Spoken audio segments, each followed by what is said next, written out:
როცავთ თელ საქართველოს პეტრე პავლობის ბრწყინვალე დღესაც წაულს და მცირედს გიამბობთ ამ დღესთან დაკავშირებით.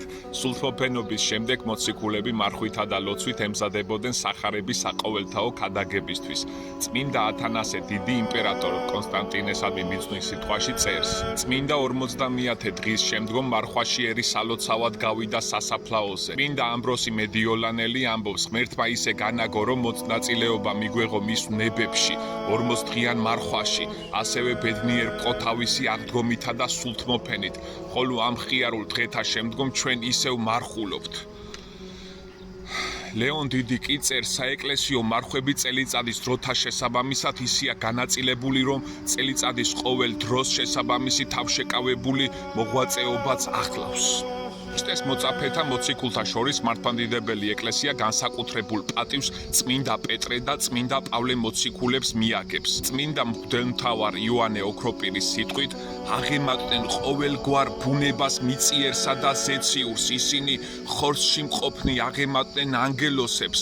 პეტრე, დასაბამი მართლმადიდებლობისა დიდებული მღვდელმსახური ეკლესიისა, პავლე, ჭეშმარიტების ჩინებული მქადაგებელი, ქრისტეს ეკლესიის ფხიზელი მესაჭე. წმინდა მოციქული პეტრე, წმინდა მოციქულ ანდრია პირველწოდებულის უფროსი ძმა იყო. უფლის მოწოდებამდე ისინი გალილეის ტბასთან მდებარე პატარა ქალაქ ბეთსაიდის მეთევზეები იყვნენ. პეტრეს სახელად სვიმონი ეწოდებოდა.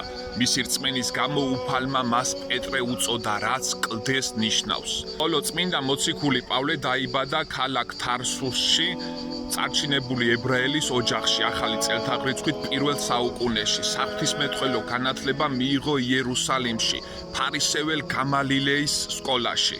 პირველად სავლე ეწოდებოდა, აქტიურად მონაწილეობდა თავიდან ქრისტიანთა დევნაში. დამასკოს გზაზე მას გამოეცხადა ნათლით მოსილი უფალი იესო ქრისტე და კითხა: საულს, საულს, რა ისამდევნი მე?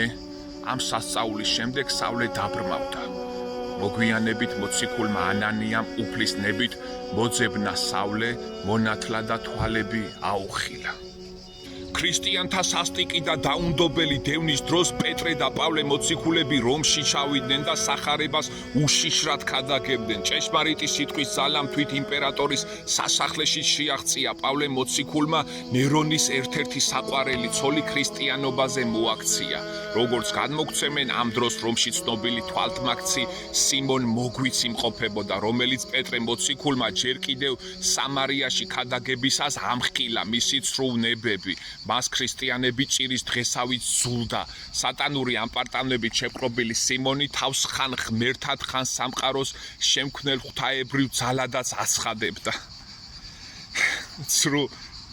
ცრუ სასწაულებით მრავალი რომაელი აცდუნა. რასთავარია იმპერატორ ნერონზეც დიდი ზეგავლენა მოიპოვა. სწორედ მის მცდელობაში შეიძულა იმპერატორმა ქრისტიანები და სწორედ ამ მცდელობების დროს დევნი და განსაკუთრებით იმპერატორი ქრისტიანებს აწამებდა, მათ სიკვდილით სჯიდა და ციხეში ატყვევებდა. ამ არამზადა და არაადამიანი სიმონ მოგვის სიკვდილის შემდეგ გაღიზიანებულმა ნერონმა მოციქულების შეპყრობა და სიკვდილით დასჯა ბრძანა. მოგვითხრობენ, როცა ქრისტიანების თხოვნითა და შეგონებით პეტრე მოციქული ქალაქიდან გადიოდა, მან რომისკენ მომავალი უფალი დაინახა და გაოცებულმა კითხა: უფალო, საით მიდიხარ? მაცხოვარმა უპასუხა: რომში, რათა ჯვარზე ხელმეორედ გავეკრაო. ამ გამოცხადებამ მიახვედრა პეტრე, რომ იგი ქალაქში უნდა დაბრუნებულიყო და მოწამეობრივი სიკვდილით აღესრულებინა თავისი სიცოცხლე. და მოწამეობრივი სიკვდილით ქრისტე განედიდებინა. მართლაც უკან დაბრუნებული მოციქული შეიპყრეს და ისევე როგორც პავლე მოციქული მამერტინის საპყრობილეში ჩასვეს, სადაც მათ 10 თვე დაჰყვეს. ამ ხნის მანძილზე მედილეგეები მოაქციეს და მრავალი სასწაული ჩაიდინეს.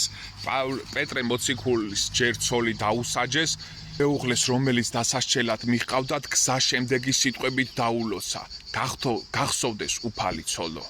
თვითონ მოციქული ჯვარზე გააკრეს, ოღონდ მისივე თხოვნით თავდაყირა, რადგან უფლის მსგავსი ჯვარცმის ღირსად თავს არ თვლიდა. სურდა, რომ ქედი მოეხარა ჯვარცმის დროსაც უფლის წინაშე. პავლე მოციქულს კი თავი მოჰკვეთეს, რადგან მისი როგორც რომაელი მოქალაქის ჯვარზე გაყრა არ შეიძლებოდა. დიდება უფალს პეტრე პავლობას გილოცავთ კიდევ ერთხელ და ჯერა რომ ეს დღესასწაული იქნება ყოველივე კარგის საუკეთესო სათავე დიდება უფალს